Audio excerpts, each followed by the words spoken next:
ಇವತ್ತು ಸಾಮಾನ್ಯ ಪ್ರಕಟಣೆಯೊಂದಿಗೆ ನಾನು ನಿಮ್ಮೊಟ್ಟಿಗೆ ಬರ್ತೀನಿ. ಯಾಕಂದ್ರೆ ನನ್ನ ಸಂದೇಶ ಇನ್ನು ಕರ್ತನಾದ ಯೇಸು ಕ್ರಿಸ್ತನು ಆತನೇ ದೇವರು ಎಂಬುದಾಗಿ ನಿರೂಪಿಸುವುದಕ್ಕಾಗಿ ನಿಮ್ಮ ಮುಂದೆ ವಾಕ್ಯಾಧಾರಿತವಾಗಿ ನಿಮ್ಮ ಮುಂದೆ ನಾನು ಬಂದಿದ್ದೇನೆ.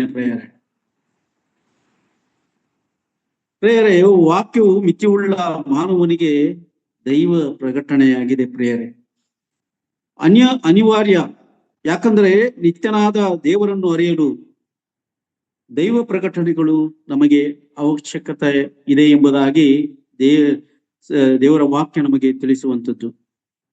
ಇದು ಸಾಮಾನ್ಯ ಪ್ರಕಟಣೆಯ ವಿಷಯದಲ್ಲಿ ಮಾತಾಡುತ್ತೇನೆ. ಎಲ್ಲಾ ಸಮಯದಲ್ಲೂ ಎಲ್ಲಾ ಮಾನವರಿಗೆ ಎಲ್ಲಾ ಸ್ಥಳಗಳಲ್ಲೂ ಪ್ರಕಟಣೆಗಳು ಒದಗಿಸಲಾಗಿದೆ ಎಂಬುದಾಗಿ ಸತ್ಯವೇದ ನಮ್ಮನ್ನ ನೀಡುತ್ತದೆ. ಪ್ರಿಯರೇ, ಕೆಲವು ಇತಿಹಾಸ ಆಧಾರಗಳು ಇವೆ. ಪ್ರಿಯರೇ, ಆಯ್ಕೆಯಾದ ಯಹೂದಿಗಳ ಹಿಂಸೆ ಮತ್ತು ಕಷ್ಟಗಳಿಂದ ಬಿಡುಗಡೆಯನ್ನು ಹೊಂದಲು ಪ್ರಯತ್ನಿಸುತ್ತಿರುವ ವಿಷಯಗಳಲ್ಲಿ ಹೊಸ ಒಡಂಬಡಿಕೆ ಮತ್ತು ಹಳೆಯ ಒಡಂಬಡಿಕೆಯಲ್ಲೂ ಬರೆಯಲ್ಪಟ್ಟಿದೆ. ರೋಮಾ ಪತ್ರಿಕೆ 11ನೇ 26ನೇ ಇದೆ ಪ್ರಿಯರೇ. ಮತ್ತು ಆದಿಕಾಂಡ 12:13 ಸಹಿತ ಆ ಬಿಡುಗಡೆಯ ವಿಷಯದಲ್ಲಿ ತಿಳಿಸಲ್ಪಟ್ಟಿದೆ. ಪ್ರಿಯರೇ, ನಾನು ಈ ವಿಷಯಕ್ಕೆ ಯಾಕೆ ಬರ್ತೀನಿ ಎಂಬುದಾಗಿ ಹೇಳುವಾಗ, ತ್ರೈಕತ್ವವುಳ್ಳಂತಹ ದೇವರ ವಿಷಯದಲ್ಲಿ ನಾನು ಯಾರು ಇದರಲ್ಲಿ ಸರ್ವಶಕ್ತನಾದಂತ ದೇವರು ಎಂಬುದಾಗಿ ಮತ್ತೊಮ್ಮೆ ನಿಮ್ಮನ್ನ ವಾಕ್ಯದ ಮುಖಾಂತರ ಪ್ರಕಟಿಸುವುದಕ್ಕೆ ಬಂದಿದ್ದೇನೆ. ಪ್ರಿಯರೇ, ತ್ರೇಕ ದೇವರ ಸೃಷ್ಟಿಯ ಕೃತ್ಯಗಳು. ಸೃಷ್ಟಿಯಲ್ಲಿ ತ್ರೇಕ ದೇವರಾದ ಎಲೋಹೀಮ್ ದೇವರು ತಮ್ಮನ್ನು ತಾವೇ ಪ್ರಕಟಿಸಿಕೊಂಡಿರುವ ವಿಷಯಗಳನ್ನು, ಅವರಲ್ಲಿ ತಂದೆಯಾದ ದೇವರು ಯೆಹೋವನ ದೇವರು, ಅವರಲ್ಲಿ ತಂದೆಯಾದ ದೇವರು ಯೆಹೋವ ದೇವರು, ಆತನು ಪ್ಲಾನರ್ ಅಂದ್ರೆ ನಕ್ಷೆಗಾರನು ಎಂಬುದಾಗಿ, ಕುಮಾರನಾದ ಯೇಸು ಕ್ರಿಸ್ತನು ಸೃಷ್ಟಿಯ ಕರ್ತನು ಎಂಬುದಾಗಿ, ತ್ರೇಕ ದೇವರಲ್ಲಿ ಮೂರನೇ ವ್ಯಕ್ತಿಯಾದ ಪರಿಶುದ್ಧ ಆತ್ಮನು ಚೈತನ್ಯದಾಯಕನು ಎಂಬುದಾಗಿ, ಕ್ರಿಯಾತ್ಮಕನಾಗಿರುವಂತವನು ಎಂಬುದಾಗಿ ನಾವು ಕೀರ್ತನೆ 19ನೇ ಕೀರ್ತನೆ 1-3. ಇವೆಲ್ಲ ಯಾಕೆ ನಾನು ಹೇಳುತ್ತೇನೆ ಎಂಬುದಾಗಿ ಹೇಳುವಾಗ, ಸತ್ಯವೇದದಲ್ಲಿ ಯೇಸು ಕ್ರಿಸ್ತನಿಗೆ ಅನೇಕ ಹೆಸರುಗಳು ಕೊಡಲ್ಪಟ್ಟಿದೆ. ನಮಗೆ ಸ್ವಲ್ಪ ವಿಷಯದಲ್ಲೂ ಇರುವ ನನ್ನ ಮೇಜಿನ ಹಿಂಭಾಗದಲ್ಲಿ ಅನೇಕ ಹೆಸರುಗಳನ್ನು ಬರೆದಿದ್ದೇನೆ. ಯೆಹೋವ ಈರೆ, ಯೆಹೋವ ಶಾಲೋಮ್ ಎಂಬುದಾಗಿ ಈ ನಾಮಫಲಕವನ್ನು ನಾನೇ ಬರೆದಂತವನು. ಪ್ರಿಯರೇ, ಯೆಹೋವ ಈರೆ, ಆತನು ಒದಗಿಸುವನು ಎಂಬ ಮಾತನ್ನು ನಾವು ಎಲ್ಲಿ ನೋಡುತ್ತೇವೆ? ಆದಿಕಾಂಡ 22ನೇ ಅಧ್ಯಾಯ 6ನೇ ವಚನದಲ್ಲಿ ಅಬ್ರಾಮನು ಹೇಳುತ್ತಾನೆ, ಮತ್ತು 14ನೇ ವಚನದಲ್ಲೂ ಸಹಿತ ದೇವರು ಒದಗಿಸುವನು ಎಂಬ ಮಾತು ಅಲ್ಲಿ ಬರೆಯಲ್ಪಟ್ಟಿದೆ.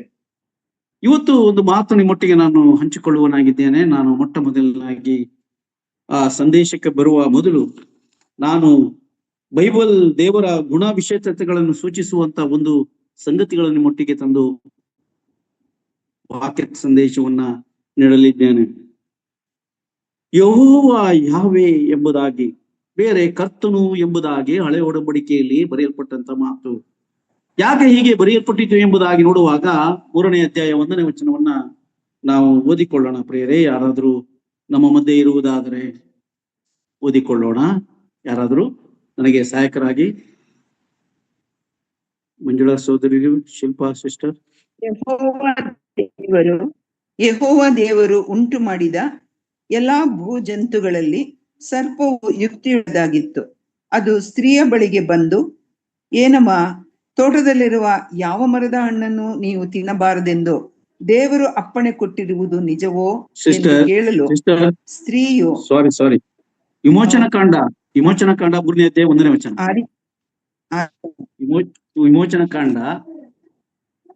ವಿಮೋಚನ ಕಾಂಡ 3ನೇ ಅಧ್ಯಾಯ 1ನೇ ವಚನ.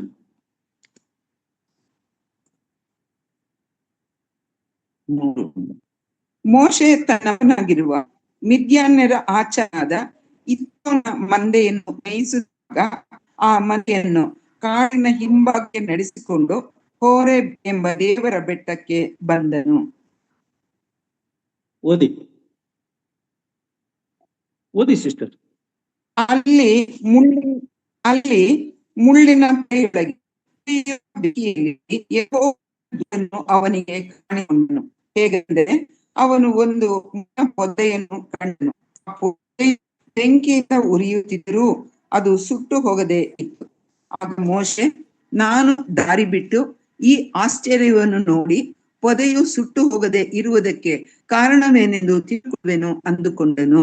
ನೋಡುವುದಕ್ಕೆ ಅವನು ದಾರಿ ಬಿಟ್ಟದ್ದನ್ನು ಯೆಹೋವನು ಕಂಡನು. ದೇವರು ಆ ಪೊದೆಯೊಳಗಿಂದ ಮೋಶೆಯೇ ಮೋಶೆಯೇ ಎಂದು ಕರೆದನು. ಅದಕ್ಕವನು, ಇಗೋ ಇದ್ದೇನೆ ಅಂದನು. ದೇವರು ಅವನಿಗೆ, ನೀನು ಹತ್ತಿರ ಬರಬೇಡ, ನಿನ್ನ ಕಾಲಿನ ಕೆರಗಳನ್ನು ತೆಗೆದುಹಾಕು, ನೀನು ನಿಂತ ಸ್ಥಳವು ಪರಿಶುದ್ಧ ಎಂದು ಹೇಳಿದನು. ಅದಲ್ಲದೆ ನಾನು ನಿನ್ನ ತಂದೆಯ ದೇವರು, ಅಬ್ರಹಾಮನ ದೇವರು, ಇಸಾಕನ ದೇವರು, ಯಾಕೋಬನ ದೇವರು ಅಂದಾಗ ಮೋಶೆ ದೇವರನ್ನು ನೋಡುವುದಕ್ಕೆ ಭಯಪಟ್ಟು ಮುಖವನ್ನು ಮುಚ್ಚಿಕೊಂಡನು. ಸಾಕು. ದೇವ್ರ ನಾಮ ಸ್ತೋತ್ರವಾಗ್ಲಿ. ವಾಕ್ಯ ಭಾಗಕ್ಕಾಗಿ ಪ್ರಿಯರೇ,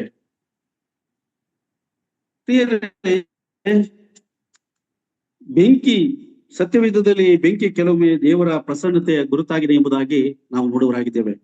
ನಾವು ಇಬ್ರಿಯ 12:29 ಸಹ ಓದ್ತೇವೆ, ಬೆಂಕಿ ನಾನು ದಗಿದಗಿಸುವ ಅಗ್ನಿಯಾಗಿದ್ದೇನೆ ಎಂಬುದಾಗಿ. ಹೊಸ ಒಡಂಬಡಿಕೆಯಲ್ಲಿ ಕರ್ತನಾದ ಯೇಸು ಕ್ರಿಸ್ತನು ತನ್ನ ದಾಸನು ಪೌಲನ ಮುಖಾಂತರ ತಿಳಿಸಿರುವಂತ ವಿಷಯಗಳನ್ನು ನೋಡಿದ್ದೇವೆ. ಬೆಂಕಿ ದೇವರ ಪರಿಪೂರ್ಣವಾದ ಪರಿಶುದ್ಧತೆಯ ಬಗ್ಗೆ ಮಾತಾಡುತ್ತದೆ. ಆದರೆ ದೇವರು ತನ್ನ ಸಂಕೇತವಾಗಿರುವ ಬೆಂಕಿಯನ್ನು ಆರಾಧಿಸುವಂತೆ ಮಾನವರಿಗೆ ಅಪ್ಪಣೆ ಕೊಟ್ಟಿಲ್ಲ, ಎಲ್ಲವೂ ಹೇಳಿಲ್ಲ. ಬದಲಾಗಿ ಬೆಂಕಿ ಮತ್ತು ಎಲ್ಲವನ್ನು ಸೃಷ್ಟಿ ಮಾಡಿದ ಸರ್ವಶಕ್ತನನ್ನ ಆರಾಧಿಸಬೇಕೆಂಬುದಾಗಿ ಅಲ್ಲಿ ಬರೆಯಲ್ಪಟ್ಟಿದೆ ಪ್ರಿಯರೇ. ಹಾಗಾಗಿ ನಾವು ಹೊಸ ಒಡಂಬಡಿಕೆಗೆ ಬರೋಣ. ಮಾರ್ಕನ ಬರೆದ ಸುವಾರ್ತೆ 12ನೇ ಅಧ್ಯಾಯ 26ನೇ ವಚನದಿಂದ ನಾವು ಸಾಧಾರಣ 29, 32, 34ನೇ ವಚನದವರೆಗೂ ಓದುವ ಮೊದಲೇ ನಾವು 12, 25, 26 ಓದಿಕೊಳ್ಳೋಣ. ಸಾಕು, 2 ವಚನಗಳು. ಮಾರ್ಕನು ಬರೆದ ಶುಭ ಸಂದೇಶ 12ನೇ ಅಧ್ಯಾಯ 25, 26.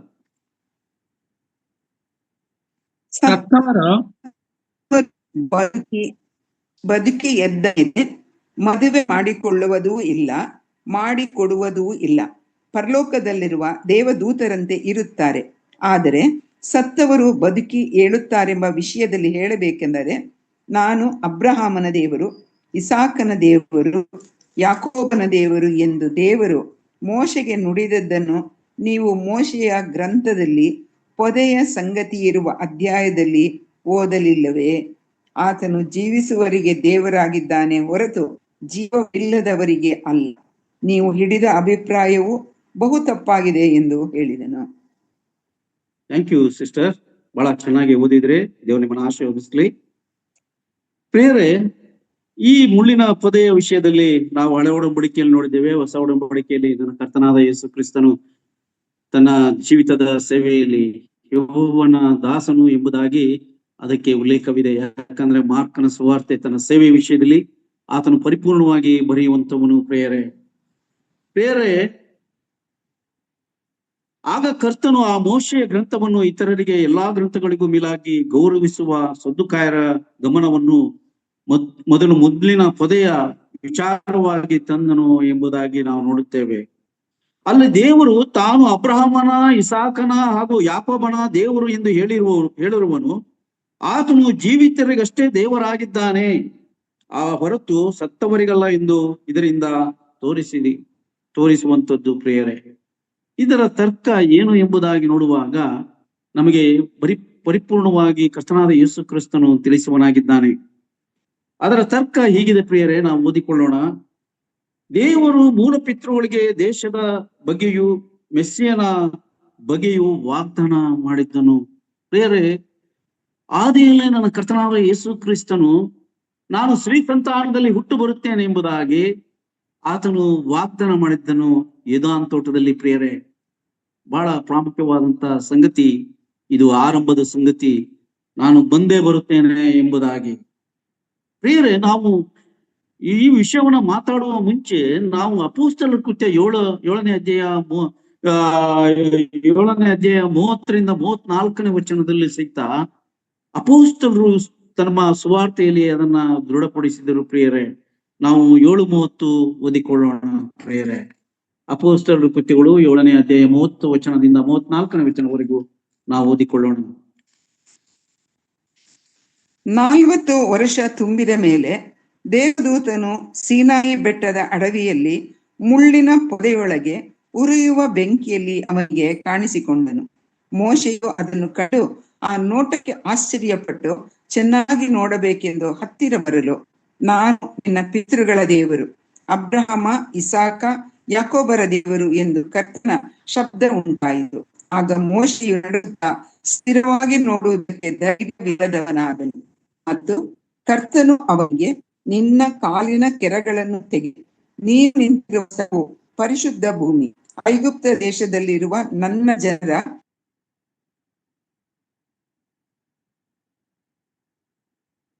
ಓದಿ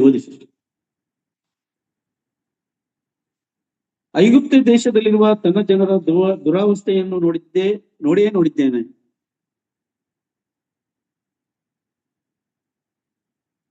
ಅವರು ಮೊರೆಯನ್ನು ಕೇಳಿ ಬಿಡುಗಡಿಸುವುದಕ್ಕಾಗಿ ಇಳಿದು ಬಂದಿದ್ದೇನೆ.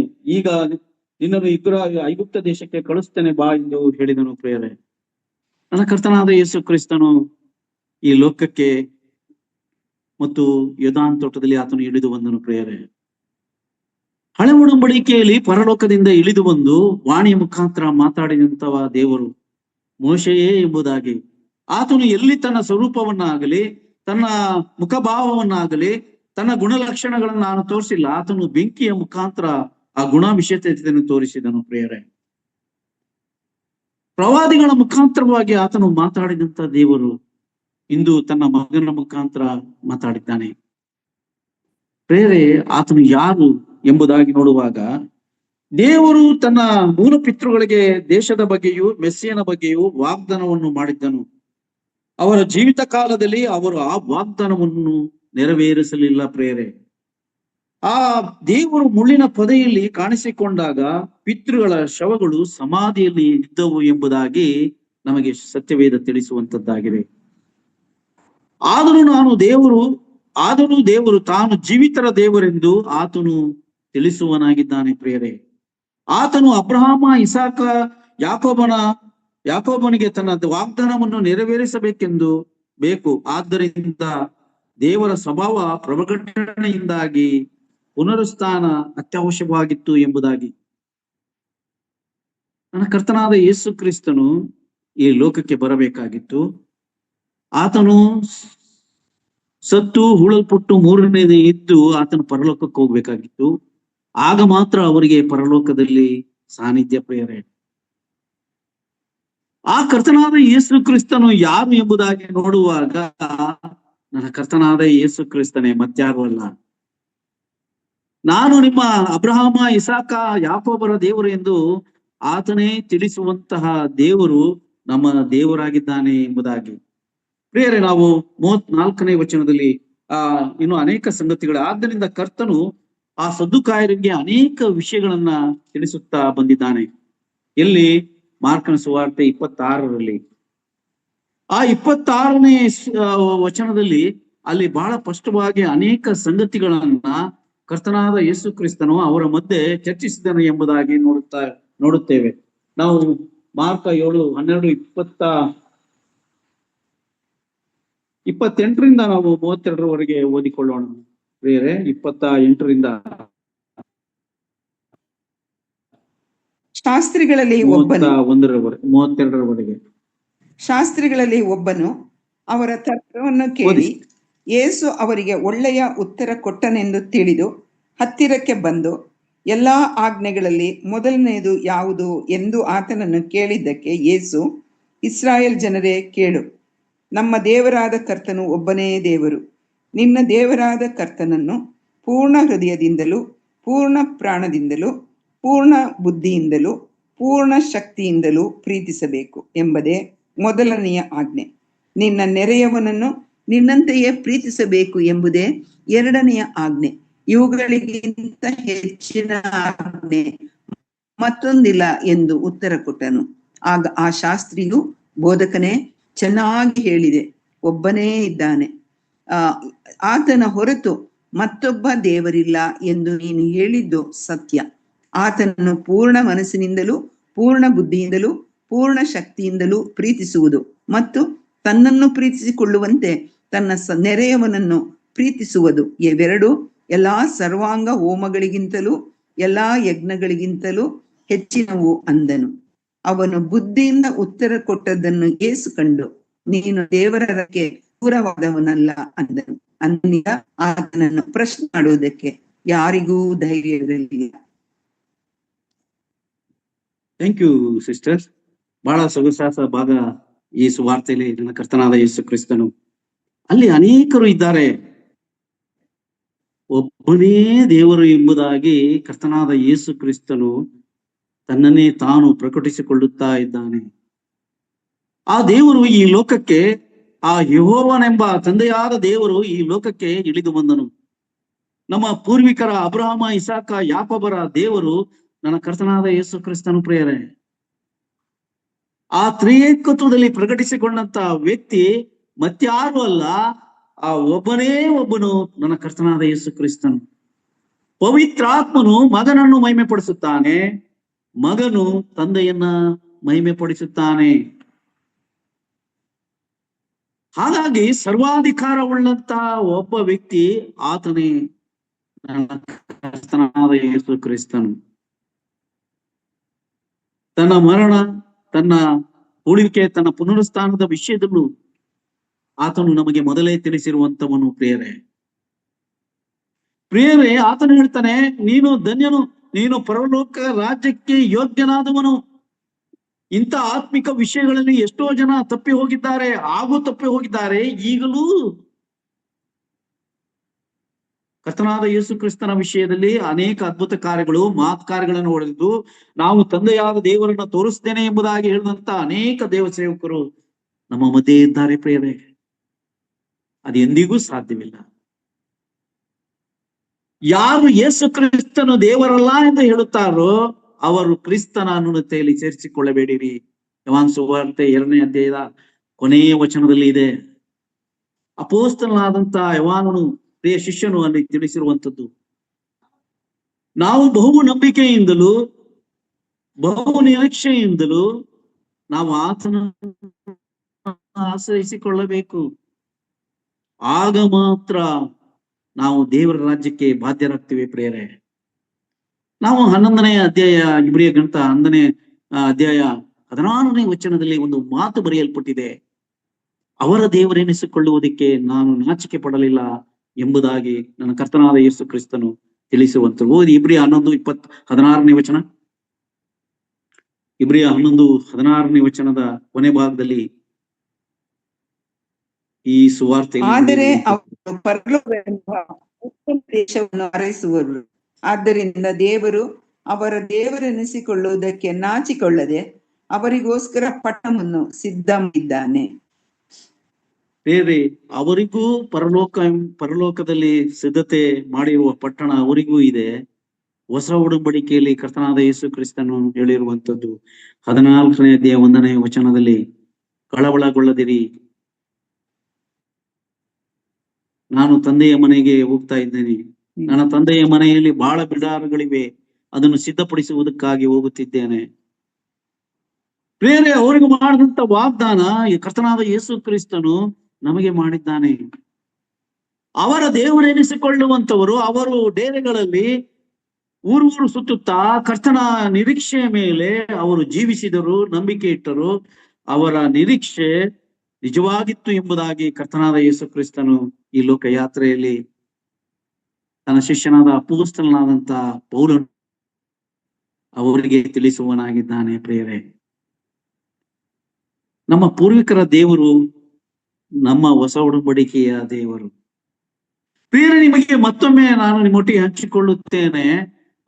ನಾವು ಇಬ್ರಿಯ ಪತ್ರಿಕೆ 1ನೇ ಅಧ್ಯಾಯ 4ನೇ ವಚನದಲ್ಲಿ 1:4 ಓದಿ ಸಿಸ್ಟರ್. 1:4 ಆತನ ಶ್ರೇಷ್ಠತೆ, ಗುಣ, ವಿಶೇಷತೆಗಳ ಬಗ್ಗೆ ಮಾತಾಡೋಣ. ಇಬ್ರಿಯ 1:4.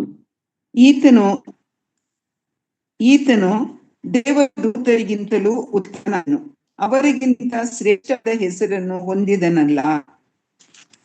ಹೇಗಂದ್ರೆ, ನನಗೆ ನೀನು ಮಗನು, ನಾನೇ ಈ ಹೊತ್ತು ನಿನ್ನನ್ನು ಪಡೆದಿದ್ದೇನೆ. ಸಾಕು ಸಿಸ್ಟರ್. ಬೇರೆ ದೇವದೂತರು ಸಾಕ್ಷಿ ಹೇಳುವವರಾಗಿದ್ದಾರೆ. ಆತನು ದೇವದೂತರಿಗಿಂತಲೂ ಶ್ರೇಷ್ಠನು.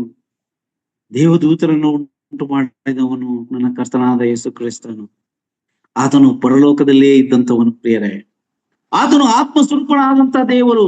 ಆತನನ್ನು ಸತ್ಯಕ್ಕೆ ತಕ್ಕ ಹಾಗೆ ಆರಾಧಿಸುವಂತ ದೇವರು. ಹಾಗಾಗಿ ನಾವು ಇನ್ನೊಂದು ವಚನಕ್ಕೆ ನಾವು ಹೋಗುವ ಮೊದಲೇ ದೇವದೂತರು ಹೇಳುವಂತ ಮಾತು, ಆತನು ಪ್ರವಾದಿಗಳಿಗಿಂತಲೂ ಶ್ರೇಷ್ಠನು, ಆತನು ದೇವದೂತರಿಗಿಂತಲೂ ಶ್ರೇಷ್ಠನು, ಆತನು ಮೋಶೆಗಿಂತಲೂ ಶ್ರೇಷ್ಠನು, ಯೋಶುವ ಕ್ರಿಸ್ತನು ಶ್ರೇಷ್ಠನು, ಆತನು ಅರೋನನ ಯಾಜಕತ್ವಕ್ಕಿಂತಲೂ ಮಿಗಿಲಾದ ಸೇವೆ ಹೊಂದಿರುವ ಆತನು ಮಹಾಯಾಜಕನಾದ ನನ್ನ ಕರ್ತನಾದ ಯೇಸು ಕ್ರಿಸ್ತನು. ಆತನು ಉತ್ತಮ ಗುಡಾರದಲ್ಲಿ ಸೇವೆ ಮಾಡುವಾತನು ಆತನಾಗಿದ್ದಾನೆ ಪ್ರಿಯರೇ. ಆತನು ಉತ್ತಮ ಒಡಂಬಡಿಕೆಯನ್ನು ಪರಿಚಯಿಸಿದವನು. ಆತನು ಸಾದೃಶ್ಯವಾದ ಉಪಕರಣಗಳ ವಿರುದ್ಧವಾದ ಚಿತ್ರಣವಾಗಿರುವ ಆತನು ಪ್ರಿಯರೇ. ತಾನು ಪಾಪಿಗಳಿಗೋಸ್ಕರ ಒಂದೇ ಸಾರಿ ತನ್ನನ್ನು ಸಮರ್ಪಿಸಿಕೊಂಡವನು. ಇದು ಹೋರಿಗಳ ಯಾಂತ್ರಿಕ ಯಜ್ಞಕ್ಕಿಂತಲೂ ಮಿಗಿಲಾದಂತ ಯಜ್ಞ ನನ್ನ ಕರ್ತನಾದ ಯೇಸು ಕ್ರಿಸ್ತನು. ಪ್ರಿಯರೇ, ಆತನ ಗತವೈಭವ ನನ್ನ ಈ ಶರೀರಕ್ಕೆ ಪ್ರಿಯರೇ ಹೇಳುವುದಕ್ಕೆ ಕಷ್ಟ. ಆತನು ಬಹಳ ಅದ್ಭುತವಾದಂತಹ ದೇವರು. ಆತನು ನೋಡುವುದಕ್ಕೂ ಅಸಾಧ್ಯವಾದಂತಹ ದೇವರು. ಆತನ ಕೃಪೆಯನ್ನ ಉದಯ ಕಾಲದಲ್ಲಿ ಆವರಿಸಿಕೊಳ್ಳುವ ನಮ್ಮ ಜೀವಿತದಲ್ಲಿ ಅದು ಶ್ರೇಷ್ಠವಾದದ್ದು. ಈ ಕೃಪೆಯ ಕಾಲದಲ್ಲಿ ಆತನನ್ನು ಕೊಂಡಾಡಬೇಕು, ಆತನನ್ನು ನಿರೀಕ್ಷಿಸುವವರಾಗಿರಬೇಕು.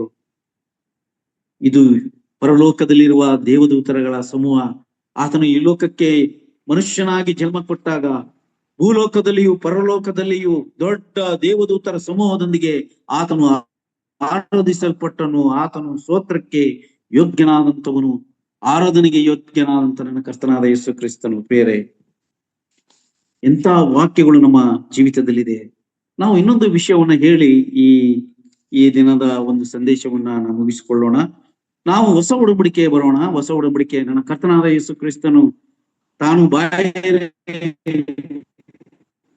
ನಾನು ಯಾರಾಗಿದ್ದೇನೆ ಎಂಬುದಾಗಿ ಆ ವ್ಯಭಿಚಾರಿಯಾದ ಸ್ತ್ರೀಯೊಟ್ಟಿಗೆ ಮಾತಾದಂತಹ ಮಾತುಗಳು ನನ್ನ ಕರ್ತನಾದ ಯೇಸು ಕ್ರಿಸ್ತನು ಮಾತಾಡಿರುವಂತದ್ದು. ಪ್ರೇರೆ ನಾವು ಯೋಹಾನ ಸುವಾರ್ತೆ 4:25 ಮತ್ತು 26 ಓದಿಕೊಳ್ಳೋಣ. ಬಹಳಷ್ಟು ಸಂಗತಿಗಳು ಅಲ್ಲಿ ಇದೆ, ಓದಿಕೊಳ್ಳೋಣ ಪ್ರಿಯರೇ. ಯೋಹಾನ ಸುವಾರ್ತೆ 4ನೇ ಅಧ್ಯಾಯ 25-26. ಆ ಹೆಂಗಸು ಆತನಿಗೆ, ಮೆಸ್ಸಿಯನು ಅಂದರೆ ಕ್ರಿಸ್ತನು ಬರುತ್ತಾನೆ ಎಂದು ಬಲ್ಲೆನು. ಆತನು ಬಂದ ಮೇಲೆ ನಮಗೆ ಎಲ್ಲಾ ತಿಳಿಸುವನು ಎಂದು ಹೇಳಲು ಯೇಸು ಆಕೆಗೆ, ನಿನ್ನ ಸಂಗಡ ಮಾತಾಡುತ್ತಿರುವ ನಾನೇ ಆ ಮೆಸ್ಸಿಯನು ಎಂದು ಹೇಳಿದನು. ಮುಂದೆ ಓದ್ಬೇಕು. ಆ ಬರಬೇಕಾದ ಮೆಸ್ಸಿಯನ ವಾಗ್ದಾನ ನಾವು ಹಳೆ ಒಡಂಬಡಿಕೆಯಲ್ಲಿ ಇತ್ತು. ಆ ವಾಗ್ದಾನ ನೆರವೇರಬೇಕಿತ್ತು. ಹಾಗಾಗಿ ಆ ವಾಗ್ದಾನವನ್ನ ನೆರವೇರಿಸಿದ ಮೆಸ್ಸಿಯನು ಎಂಬುದಾಗಿ ಬೇರೆ ನಾವು ದಾನಿಯೇಲನ ಗ್ರಂಥ 9ನೇ ಅಧ್ಯಾಯ 26ನೇ ವಚನದಲ್ಲಿ ಹೀಗೆ ಬರೆಯಲ್ಪಟ್ಟಿದೆ, ಅಭಿಷಿಕ್ತನನ್ನು ಒಬ್ಬನನ್ನ ಛೇದಿಸಲ್ಪಡುವನು ಎಂಬುದಾಗಿ. ಬೇರೆ ನಾವು ಹೊಸ ಒಡಂಬಡಿಕೆಯಲ್ಲಿ ನಾವು 27ನೇ ಅಧ್ಯಾಯದಲ್ಲಿ, ಮತ್ತಾಯನ ಸುವಾರ್ತೆ 27ನೇ ಅಧ್ಯಾಯದಲ್ಲಿ ಆತನನ್ನ ಆ ರೀತಿಯಾಗಿ ಹಿಡಿದರು, ಕುರುಬನನ್ನು ಹೊಡೆಯುವರು, ಕುರಿಗಳು ಓಡಿ ಹೋಗುವುದು ಎಂಬುದಾಗಿ ನಾವು ನೋಡುವವರಾಗಿದ್ದೇವೆ ಪ್ರಿಯರೇ. ಆ ಸಮಾರ್ಯದ ಸ್ತ್ರೀ ಆ ಯೇಸು ಕ್ರಿಸ್ತನೊಟ್ಟಿಗೆ ಮಾತಾಡುವಾಗ ಆ ಮೆಸ್ಸಿಯನು ನಾನೇ ಎಂಬುದಾಗಿ ತನ್ನನ್ನೇ ತಾನು ಪ್ರಕಟಿಸಿಕೊಳ್ಳುವಂತ ಸಂಗತಿ ಅಲ್ಲಿ ಇದೆ. ಯಾಕಂದ್ರೆ ಆತನು ಆತ್ಮವನ್ನ ಗೆಲ್ಲಬೇಕು. ಆತನು ಬಂದಂತ ಉದ್ದೇಶ ಈ ಲೋಕದಲ್ಲಿ ಪಾಪಿಷ್ಠರಿಗೋಸ್ಕರ, ಉತ್ತಮರಿಗೋಸ್ಕರವಲ್ಲ. ಹಾಗಾಗಿ ಆ ಸುಕೇರ ಎಂಬ ಸಮಾರ್ಯದ ಸ್ತ್ರೀಯೊಟ್ಟಿಗೆ ಮಾತಾಡುವಂತದ್ದನ್ನ ನಾವು ಮುಂದೆ ಆತನು ಏನು ಮಾತಾಡುತ್ತಾನೆ ಎಂಬುದಾಗಿ ಗ್ರಹಿಸಿಕೊಳ್ಳೋಣ.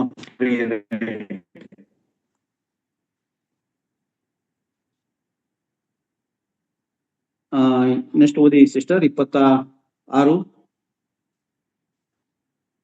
25, 26.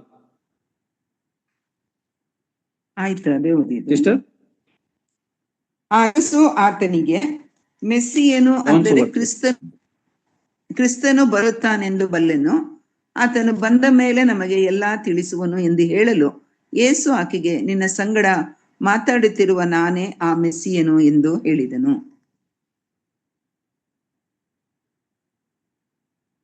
ಬೇರೆ ನಾನೇ ಎಂಬ ಪದ ಈ ಹೊಸ ಒಡಂಬಡಿಕೆಯಲ್ಲಿ ನಾವು ನೋಡುತ್ತೇವೆ. ಈ ಹಳೆ ಒಡಂಬಡಿಕೆಯಲ್ಲಿ ನನ್ನ ಕರ್ತನಾದ ಯೇಸು ಕ್ರಿಸ್ತನು ನಾನೇ ಇರುವಾತನು, ನಾನೇ ನಾನೇ ಎಂಬುದಾಗಿ ಹೇಳಿದಂತ ವ್ಯಕ್ತಿ ನನ್ನ ಕರ್ತನಾದ ಯೇಸು ಕ್ರಿಸ್ತನು.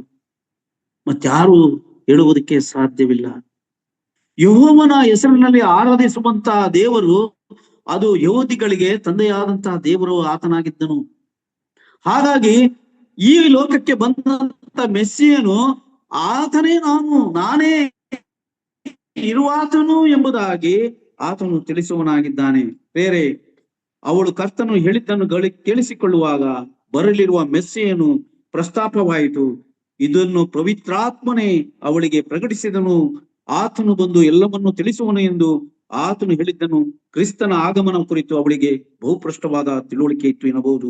ಮೆಸ್ಸಿಯನು ಎಂದರೆ ಇಬ್ರಿಯ ಭಾಷೆಯಲ್ಲಿ ಅಭಿಷಕ್ತನು, ಅರ್ಥ ಗ್ರೀಕ್ ಭಾಷೆಯಲ್ಲಿ ಕ್ರಿಸ್ತನು ಎಂಬುದಾಗಿರುತ್ತದೆ. ಪ್ರಿಯರೇ, ನಾವು 26ನೇ ವಚನದಲ್ಲಿ ನೋಡುವಾಗ ಯೇಸು ಆಕೆಗೆ ನಾನೇ ಮೆಸ್ಸಿಯನು ಅಂದನು. ಅವನು ನಾನೇ ಅಂದಾಗ ಹಳ ಒಡಂಬಡಿಕೆಯಲ್ಲಿ ದೇವರು ಹೇಳಿದ ನಾನೇ ಎಂಬ ಹೇಳಿಕೆ ತನ್ನನ್ನು ಸಮ ಮಾಡಿಕೊಂಡನು. ಪ್ರಿಯರೇ, ಅವರು ಇಬ್ಬರಲ್ಲ, ಒಬ್ಬರೇ. ಪ್ರಿಯರೇ, ಆದಾಮನ ಹೃದಯದಲ್ಲಿ ಹವ್ವಳನ್ನು ಉಂಟು ಮಾಡಿದಂತ ದೇವರು, ಹವ್ವಳು ಆದಮ ಅವರಿಬ್ಬರಲ್ಲ, ಒಬ್ಬರೇ. ಮತ್ತಾಯನ ಸುವಾರ್ತೆ 19ನೇ ಅಧ್ಯಾಯ 16ನೇ ವಚನದಲ್ಲಿ ಹೀಗೆ ಬರೆಯಲ್ಪಟ್ಟಿದ್ದೆ, ದೇವರು ಒಂದಿಗೂಡಿಸಿದ್ದನ್ನ ಮನುಷ್ಯರು ಬೇರ್ಪಡಿಸದೇ ಇರಲಿ, ಅವರು ಇಬ್ಬರಲ್ಲ, ಒಬ್ಬರೇ. ಪ್ರಿಯರೇ, ಕುಟುಂಬವನ್ನ ಕಟ್ಟುವಂತ ನನ್ನ ಕರ್ತನಾದ ಯೇಸು ಕ್ರಿಸ್ತನು ಈ ಲೋಕಕ್ಕೆ ಬಂದು ಲೋಕದಲ್ಲಿ ಸಮಾಜದಲ್ಲಿ ಸ್ಥಾನಮಾನ ಇಲ್ಲದಂತ ಆ ಶ್ರೀರೊಟ್ಟಿಗೆ ಕೂತುಕೊಂಡು ತನ್ನ ವಾಕ್ಯವನ್ನು ಹೇಳುವಂತವನಾಗಿದ್ದಾನೆ. ಎಂಥ ಸೌಭಾಗ್ಯ ಅವಳ ಜೀವಿತದಲ್ಲಿ. ಪಾಪದಲ್ಲಿದ್ದಂತ, ಶಾಪದಲ್ಲಿದ್ದಂತ, ಗಣನೆಗೆ ಬಾರದಂತ ನಮ್ಮೆಲ್ಲರ ಜೀವಿತವನ್ನು ಆತನು ನೋಡಿದ್ದಾನೆ. ನಮ್ಮ ಹೃದಯಗಳನ್ನ ಪರೀಕ್ಷಿಸಿಕೊಂಡಿದ್ದಾನೆ. ನಮ್ಮ ಹೃದಯಗಳನ್ನ ಆತನು ತಿಳಿದವನಾಗಿದ್ದಾನೆ. 1 ಕೊರಿಂಥ 3:16 ಹೇಳ್ತಾನೆ, ನಿಮ್ಮ ಗುಡಿ ದೇವರಿಗೆ ಗರ್ಭಗುಡಿಯಾಗಿದ್ದಿಲ್ಲವೋ ಎಂಬುದು ನಿಮಗೆ ಗೊತ್ತಿಲ್ಲವೋ, ದೇವರ ಆತ್ಮನು ನಿಮ್ಮಲ್ಲಿ ವಾಸ ಮಾಡುತ್ತಾನೆ ಎಂಬುದು ನಿಮಗೆ ಗೊತ್ತಿಲ್ಲವೋ, ತಿಳಿದಿಲ್ಲವೋ. ಯಾರು ತನ್ನ ಆಲಯವನ್ನ ಕೆಡಿಸುತ್ತಾನೆ ಅವರನ್ನು ನಾನು ಕೆಡಿಸುತ್ತೇನೆ ಎಂಬ ಮಾತು ನನ್ನ ಕರ್ತನಾದ ಯೇಸು ಕ್ರಿಸ್ತನು ಹೇಳಿರುವಂತದ್ದು. ಗುಡಿ ಗೋಪುರಗಳಲ್ಲಿ ಆತನು ಇರುವಂತವನಲ್ಲ, ಸಭಾ ಮಂದಿರಗಳಲ್ಲಿ ಆತನು ವಾಸ ಮಾಡುವಂತನಲ್ಲ. ಎಲ್ಲಿ 2-3 ಸೇರಿ ಬರುತ್ತಾರೋ ಅಲ್ಲಿ ಆತನು ಇರುತ್ತಾನೆ. ಆತನ ಸಾನ್ನಿಧ್ಯವಿರುತ್ತದೆ. ಪ್ರಿಯರೇ, ಆತನನ್ನ ಎಲ್ಲಿ ಆರಾಧಿಸಬೇಕು, ಎಲ್ಲಿ ಸ್ತುತಿಸಬೇಕು, ಎಲ್ಲಿ ಮಹಿಮೆ ಪಡಿಸಬೇಕು, 150ನೇ ಕೀರ್ತನೆ ಸಮಾಪ್ತಿಯ ಕೀರ್ತನೆ ಆರಂಭದ ವಚನ ಏನಿದೆ ಎಂಬುದಾಗಿ ನೋಡುವಾಗ, ಯೆಹೋವನನ್ನ ಪರಿಶುದ್ಧ ಆಲಯದಲ್ಲಿ ಸ್ತುತಿಸಿರಿ. ಅದೇ 150ನೇ ಕೀರ್ತನೆ ಸಮಾಪ್ತಿಯ ಕೀರ್ತನೆ, ಶ್ವಾಸ ಇರುವುದೆಲ್ಲವೂ ಯೆಹೋವನಿಗೆ ಸ್ತೋತ್ರ, ಕರ್ತನಿಗೆ ಸ್ತೋತ್ರ, ನಾನು ಜೀವಿತರಿಗೆ ದೇವರಾಗಿದ್ದೇನೆ ಎಂಬುದಾಗಿ ತಿಳಿಸಿದ್ದನು. ಪ್ರಿಯರೇ, ದೇವರು ತನ್ನ ವಾಗ್ದಾನವನ್ನ ನೆರವೇರಿಸುವುದಕ್ಕಾಗಿ ಪರಲೋಕದಿಂದಲೇ ಆ ಯೆಹೋವ ದೇವರು ಬಂದನು ಎಂಬುದಾಗಿ ನೋಡುತ್ತೇವೆ. ಜನರು ಎದುರು ನೋಡುವ ಮೆಸ್ಸೇನು ದೇವರು ತಾನೇ ಎಂದು ಹೇಳಿದನು. ಹಳೆ ಒಡಂಬಡಿಕೆಯ ಯೆಹೋವನೇ ಹೊಸ ಒಡಂಬಡಿಕೆಯ ಯೇಸುವಾಗಿರುವನು. ಪ್ರಿಯರೇ, ಆತನೇ ನನ್ನ ಕರ್ತನಾದ ಯೇಸು ಕ್ರಿಸ್ತನು. ನಾವು 12:29 ನೋಡ್ತೇವೆ, ಕರ್ತನು ಯೆಹೋವನನ್ನು ಸೂಚಿಸುವುದು ಹಳೆ ಒಡಂಬಡಿಕೆ ದೇವರ ಹೆಸರನ್ನ ಆತನು ಎಚ್ಚರಿಸುತ್ತಾನೆ. ಆ ಯೆಹೋವನೇ, ಆ ತಂದೆಯಾದ ದೇವರು ನಾನೇ ಎಂಬುದಾಗಿ ತನ್ನ ಬಾಯಾರೆ ಆತನು ಪ್ರಕಟಿಸುವನಾಗಿದ್ದಾನೆ. ಎಷ್ಟೋ ಜನರು ತಂದೆಯಾದ ದೇವರ ಬಿಳಿ ಸಿಂಹಾಸನದಲ್ಲಿ, ಬೇರೆ ಬಿಳಿ ಸಿಂಹಾಸನದಲ್ಲಿ ಆತನೇ ಕೂತಿರುವಂತವನು. ಆತನೇ ನ್ಯಾಯ ತೀರ್ಪನ್ನ ಮಾಡುವಂತವನು.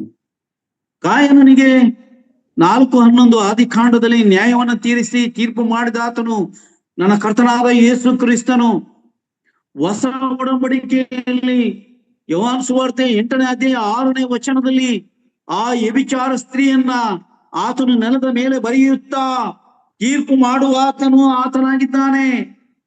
ಆದ್ರೆ ಹೊಸ ಒಡಂಬಡಿಕೆಯಲ್ಲಿ ನ್ಯಾಯವನ್ನು ತೀರಿಸದೆ ಕರುಣೆ, ದಯೆ, ಪ್ರೀತಿ ಪ್ರಕಟಿಸಿದಂತ ನನ್ನ ದೇವರು. ಹೋಗು, ಇನ್ನು ಮುಂದೆ ಪಾಪ ಮಾಡಬೇಡ. ಪಾಪಕ್ಕೆ ದಂಡನೆ, ಶಿಕ್ಷೆ ನನ್ನ ಕರ್ತನಾದ ಯೇಸು ಕ್ರಿಸ್ತನ ಮುಂದೆ ಇದೆ ಎಂಬುದಾಗಿ ನಾವು ತಿಳಿದುಕೊಳ್ಳಬೇಕು ಪ್ರಿಯರೇ. ಆತನು ಯೆಹೋವ ಶಾಲೋಮ್, ಸಮಾಧಾನದಾಯಕವಾದಂತ ದೇವರು, ಕರ್ತನು ಆತನು.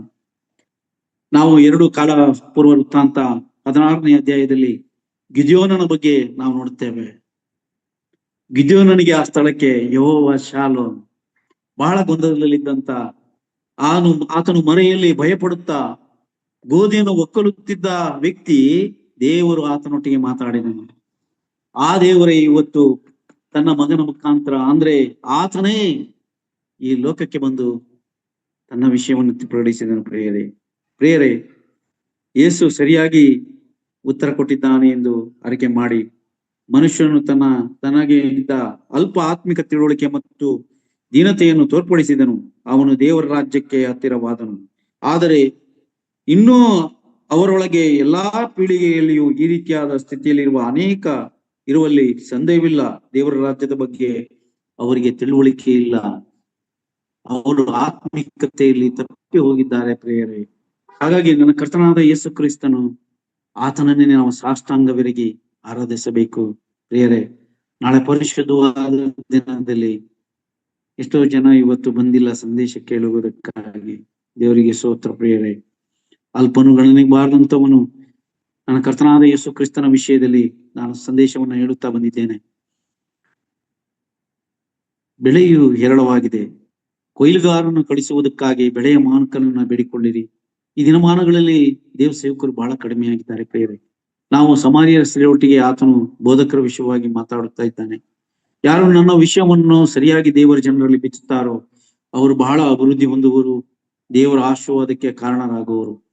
ದೇವರ ವಾಕ್ಯಕ್ಕೆ ವಿರುದ್ಧವಾಗಿ ಮಾತಾಡುವವರು ಅವರು ಕಷ್ಟಕ್ಕೂ ನೋವಿಗೂ ಒಳಗಾಗುವರು. ಕೊರೋನಾ ಟೈಮ್ನಲ್ಲಿ ಅನೇಕ ದೇವ ಸೇವಕರು ಈ ಲೋಕಯಾತ್ರೆಯನ್ನು ಮುಗಿಸಿದರು. ಕಾರಣ ಅದು ಕರ್ತನಾದ ಯೇಸು ಕ್ರಿಸ್ತನಿಗೆ ತಿಳಿದಿದೆ ಪ್ರಿಯರೇ. ನಾವು ತೀರ್ಪು ಮಾಡುವರಲ್ಲ. ಯೆಹೋವ ಈರೆ, ದೇವರು ಒದಗಿಸುವನು. ಯೆಹೋವ ಶಾಲೋಮ್, ದೇವರು ಸಮಾಧಾನ ನೀಡುವಂತವನು. ಪ್ರಿಯರೇ, ಯೆಹೋವ ರಾ, ಆರೋಗ್ಯದಾಯಕನು ಆತನು. ಯೆಹೋವ ನಿಸ್ಸಿ, ಆತನು ಕುರುವನಾಗಿದ್ದಾನೆ ಪ್ರಿಯರೇ. ಆತನು ಅನೇಕ ವಿಷಯಗಳಲ್ಲಿ ತನ್ನನ್ನು ತಾನು ಪ್ರಕಟಿಸಿಕೊಂಡನು ಪ್ರಿಯರೇ. ಯೆರೆಮೀಯನು 29:13 ಈ ತರ ಹೇಳ್ತಾನೆ, ನನ್ನ ಪರಿಪೂರ್ಣವಾಗಿ ಹುಡುಕಿರಿ, ಆಗ ನಿಮ್ಮನ್ನ ಸಿಕ್ಕುವೆನು ಎಂಬುದಾಗಿ ಹಳೆ ಒಡಂಬಡಿಕೆಯಾಗ ಅಳುವ ಪ್ರವಾದಿ ಯೆರೆಮೀಯನು ಪ್ರಕಟಿಸುತ್ತಾ ಇದ್ದಾನೆ ಪ್ರಿಯರೇ.